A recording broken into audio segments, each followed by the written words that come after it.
ATILRA, Trabajadores Lecheros de Argentina, promueve la educación, la salud, la cultura y el deporte. ATILRA, 70 años, alimentando los sueños argentinos.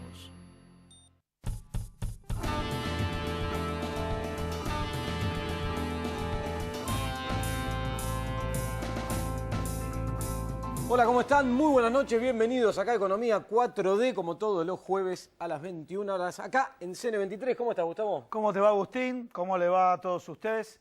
Saben muy bien que este programa se repite los días domingos. Por tal motivo, en el día de hoy vamos a hablar de datos técnicos para no violar este concepto de lo que es la veda electoral. Que empieza a regir desde hoy jueves a las 12 de la noche. ¿No? Exactamente. O sea, a partir a de ahora, 0 horas del día viernes, sábado, domingo, no se puede hablar de temas políticos en los medios de comunicación, por lo menos. Por las eso, redes es más fácil. Sí, directamente violan la veda electoral. Pero hablando de veda electoral, ¿qué es lo que está pasando con La Grieta y Santiago Maldonado? Realmente, en una conferencia de prensa de Sergio Maldonado, donde plantea, a ver, si vos tenés un familiar que está desaparecido, querés hasta último momento que el cadáver que se encontró no sea tu familiar. Es una cuestión lógica. Cualquiera de nosotros hagamos empatía, ¿no? Y de alguna manera este tema de La Grieta, ¿no? Lo que ha planteado la gente, las barbaridades que le escribían a Sergio Maldonado mientras que hacía la conferencia de prensa. ¿Hasta dónde se metió? Y les quiero contar algo. ¿Vieron las vías de comunicación, Agustín? El 116-136-7550. La semana pasada, cuando Agustín hizo la editorial económica, a alguien se le ocurrió colocar, busquen a Santiago Maldonado en Venezuela. Fíjense, obviamente una agresión de haber con cierto contenido intelectual o con un mensaje, diría, compuesto de chicanas y demás, pero hasta dónde se metió La Grieta que en Santiago Maldonado directamente se politizó o de un lado o del otro. Y un debate profundo que en algún momento hay que dar también el rol del periodismo, los medios de comunicación, digo, ¿no? Se lo mostró, se lo vio a Sergio Maldonado ayer bastante mal con el periodismo, ¿no? Digo, hizo alusión a los padres, el sufrimiento que estaban teniendo a tantos kilómetros de distancia, con la incertidumbre de qué es lo que estaba ocurriendo, y los medios de comunicación tirando hipótesis al aire, sí, algunos dando a conocer algunas imágenes, fotos, que seguramente todos las vimos porque fueron por WhatsApp y por diversos canales, pero hubo medios de comunicación que las publicaron, las dieron a conocer. Entonces, hubo una frase muy fuerte de Sergio Maldonado para mí, que es cuando dijo, muchachos, si no tienen otra cosa que poner, pongan música. Pero basta, porque hay todo, ¿no? Un circo que se va armando atrás de la necesidad de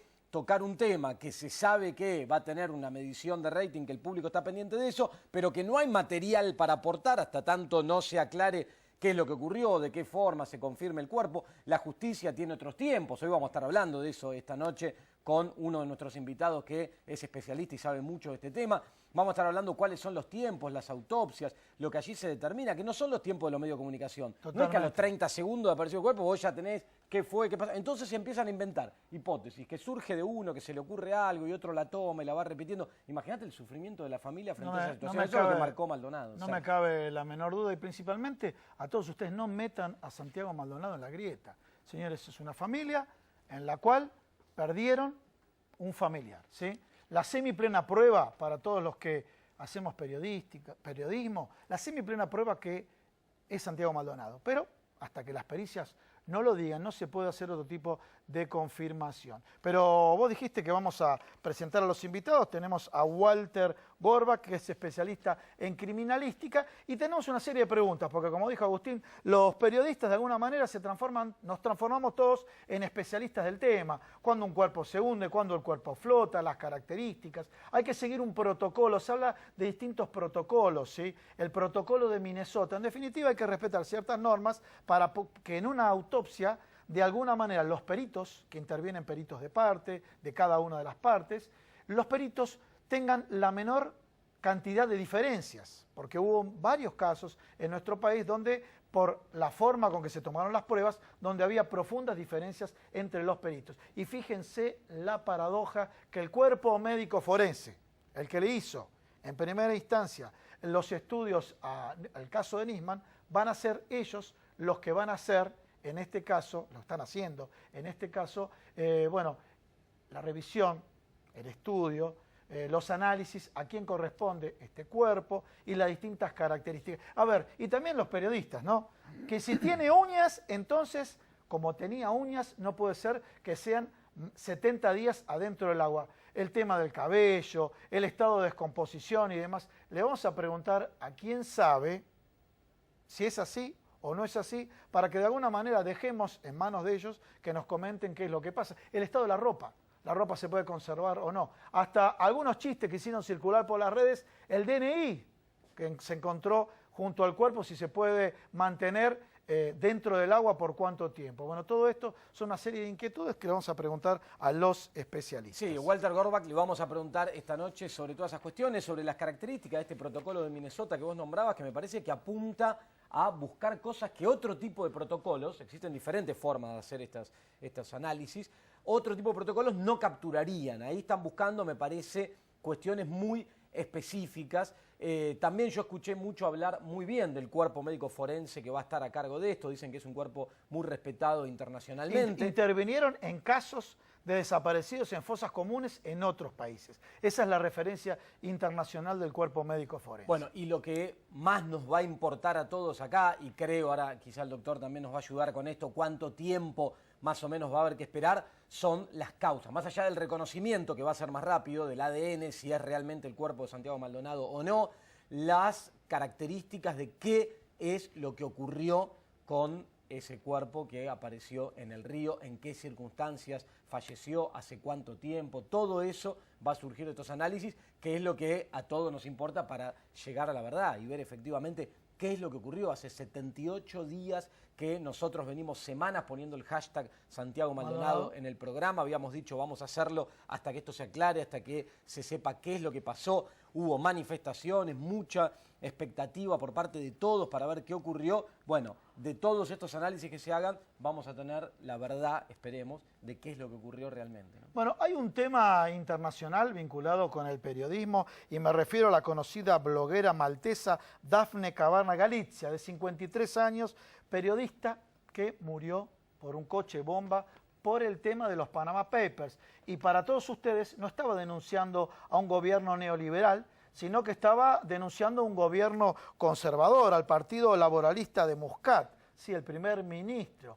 Y fíjense, murió con un coche bomba. De alguna manera los medios de comunicación pasó desapercibido en nuestro país. Déjame marcar algo, el tema de los Panama Papers está bastante oculto por muchos medios de comunicación.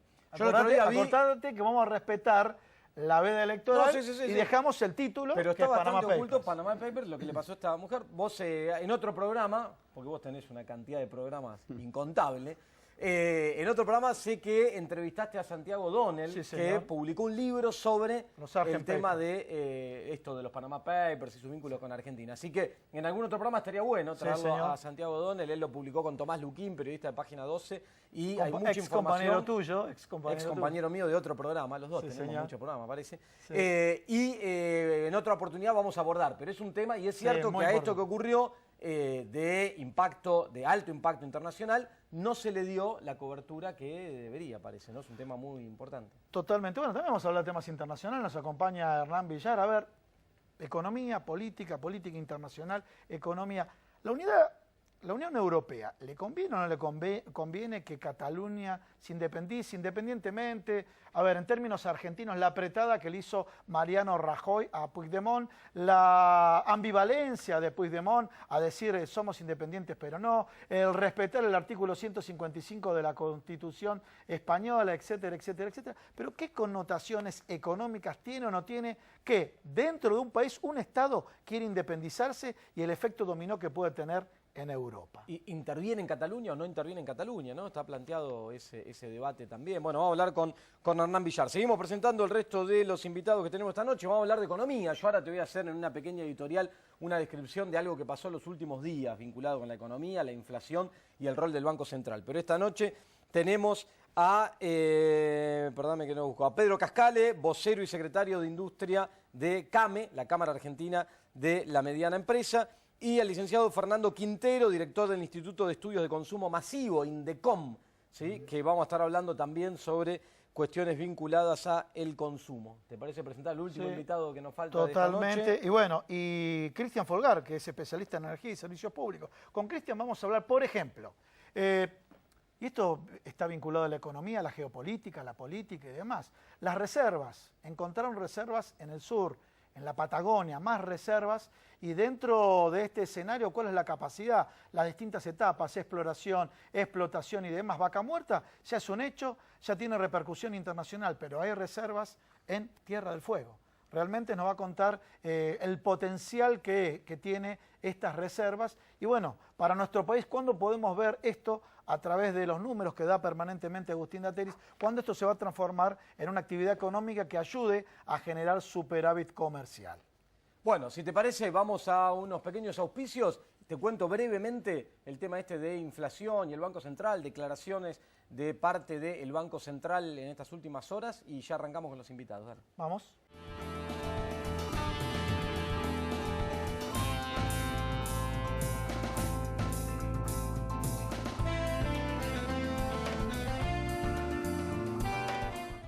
Atilra, Trabajadores Lecheros de Argentina, promueve la educación, la salud, la cultura y el deporte.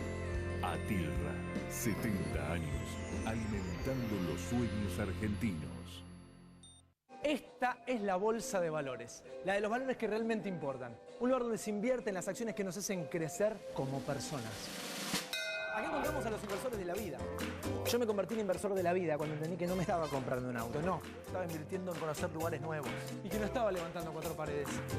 Invertí en mi propia historia familiar. Empecé a invertir en las cosas que realmente te importan, porque de eso se trata la vida, ¿no? De vivirla.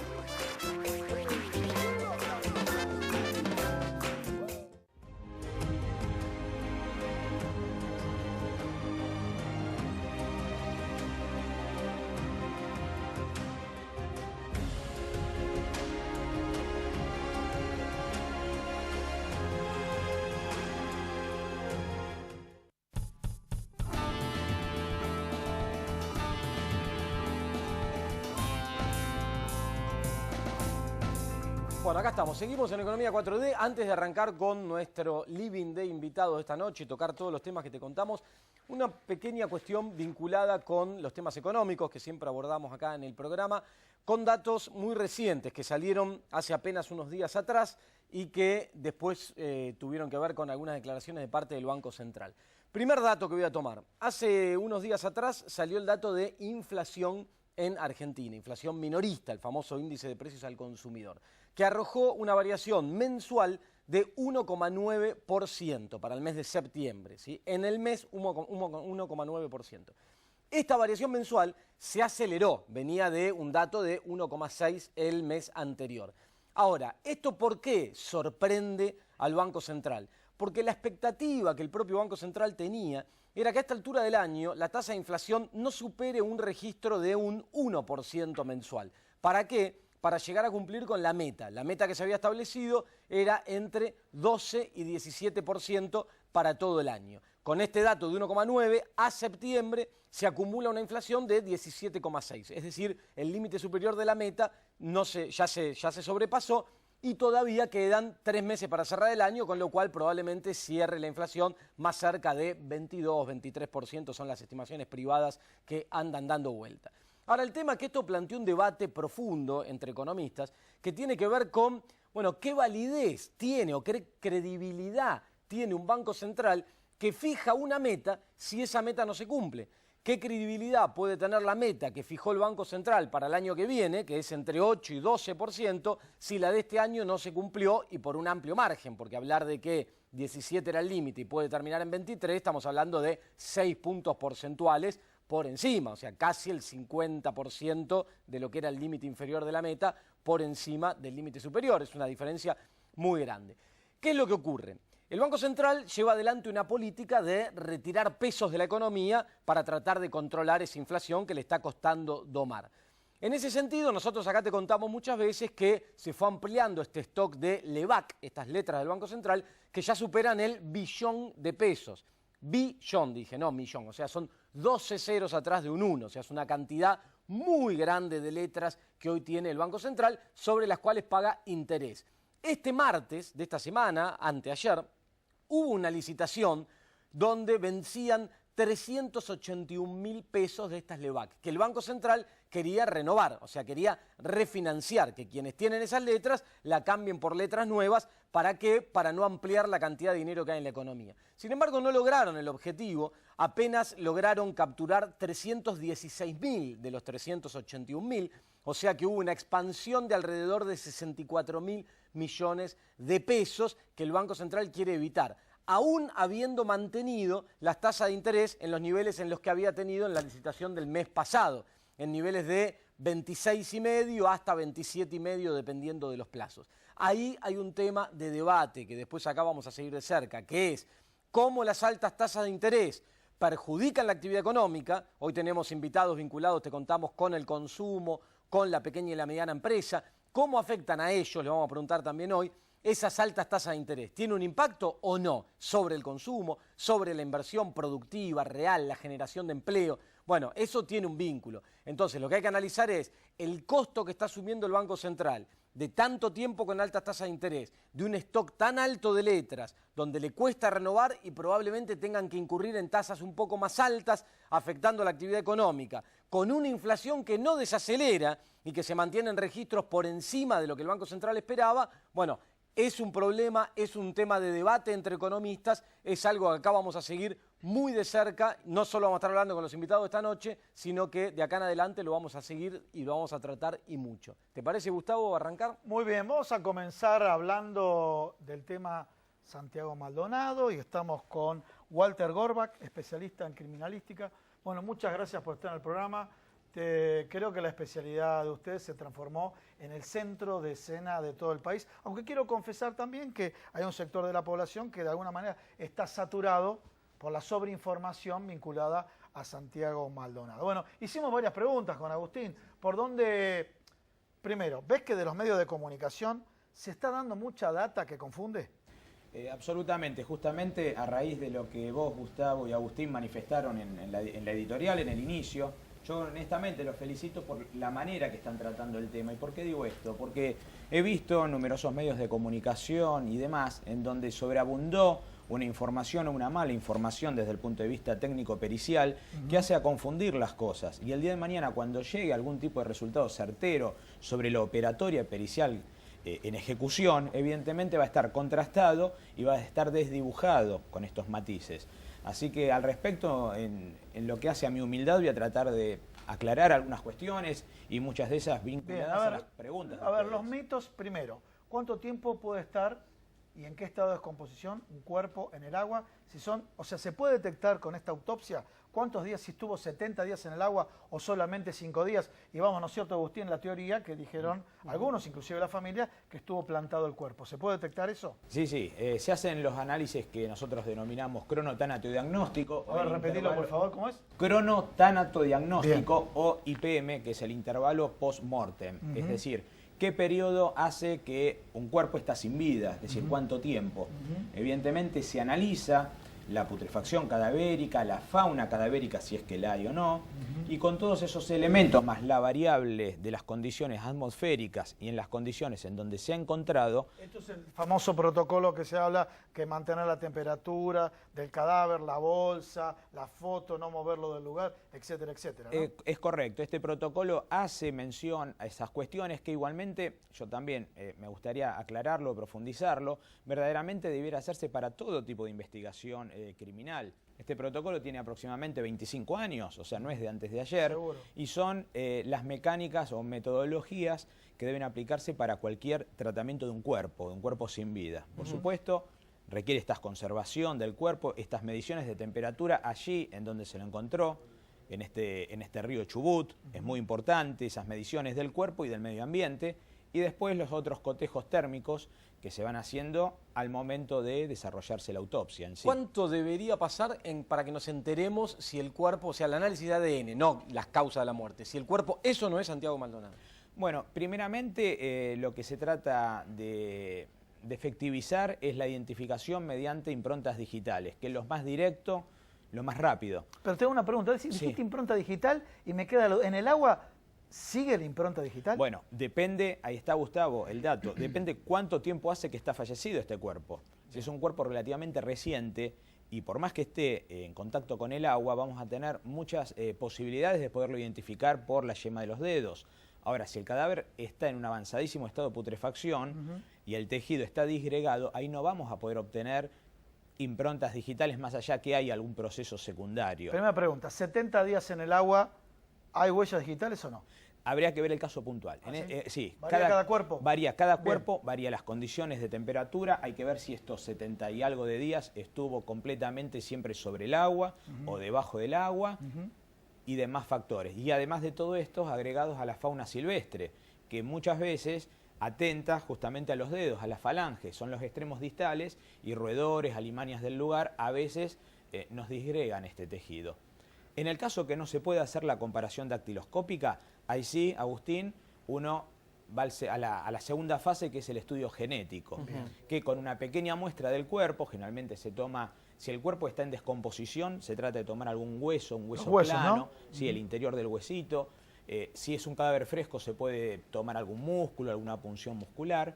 La cuestión es que con la muestra del cadáver y una muestra de la o las familias que estén buscando un cuerpo, se puede hacer un cotejo genético y ahí arribar fehacientemente a la identidad del individuo. Esto sí demora, suele demorar un tiempo mayor. Que con suerte 10 días, ¿es correcto? Bueno, en realidad, si nos atenemos a lo que en sí demora en laboratorio, el proceso debiera ser mucho menor, el proceso de cotejo de ADN. Y estimo yo que este tipo de causa amerita también una aceleración por parte de los tiempos periciales y judiciales y disponer prácticamente, no digo en exclusividad el laboratorio para este tema, todas las causas son importantes, pero este tema obviamente adquiere una connotación pública y trascendental. Y una pregunta, ¿a qué apunta el protocolo de Minnesota? ¿Por qué se elige eso? ¿Qué buscan?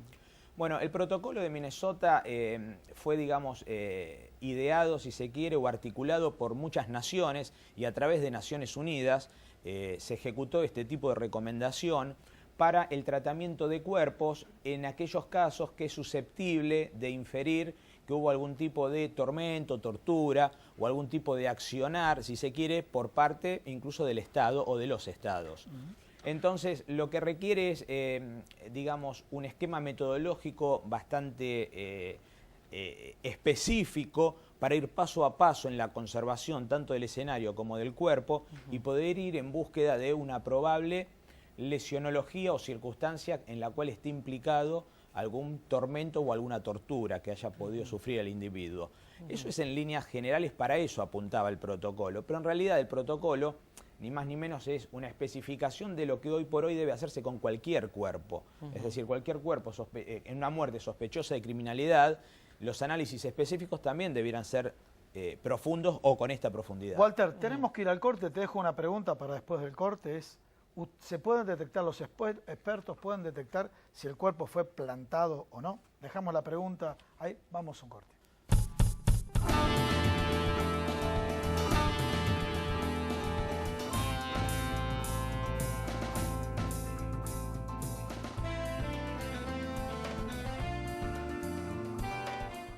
ATILRA, Trabajadores Lecheros de Argentina, promueve la educación, la salud, la cultura y el deporte.